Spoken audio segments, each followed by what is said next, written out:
اور اب خبر تفصیل سے جموں کشمیر اسمبلی میں اپوزیشن لیڈر اور بی جے پی کے سینئر رہنما سنیل شرما کے تبصرے پر ہنگامہ خیز مناظر دیکھنے میں آئے، جنہوں نے 13 جولائی کے شہداء کو غدار قرار دیا۔ لیفٹیننٹ گورنر کے خطاب پر تحریک تشکر پر بحث کے دوران پیپلز ڈیموکریٹک پارٹی کے رہنما وحید الرحمان پرا نے 13 جولائی کے یوم شہداء کی تعطیل بحال کرنے کا مطالبہ کیا۔ پرا نے اپنی تقریر ختم کی۔ اپوزیشن لیڈر سنیل شرما نے کھڑے ہو کر ان کے مطالبے پر اعتراض کیا اور کہا کہ وہ شہید نہیں تھے بلکہ غدار تھے، جس کے بعد کشمیر کی دیگر اپوزیشن جماعتوں کی طرف سے بڑے پیمانے پر احتجاج کیا گیا۔ رہنماؤں نے مطالبہ کیا کہ ان ریمارکس کو ایوان کے ریکارڈ سے خارج کیا جائے۔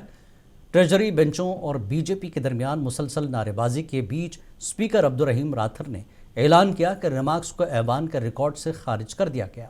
سنیل شرما کے ریمارکس کو خارج کرنے کے خلاف بی جے پی کے تمام ممبران اسمبلی نے ایوان سے واک آؤٹ کیا۔ بعد ازاں پیپلز کانفرنس کے M L A Sajad Ghani Lone نے ایوان سے مطالبہ کیا کہ یوم شہداء اور این سی کے بانی شیخ محمد عبداللہ کے یوم پیدائش پر تعطیلات کی بحالی کے لیے قرارداد منظور کی جائے۔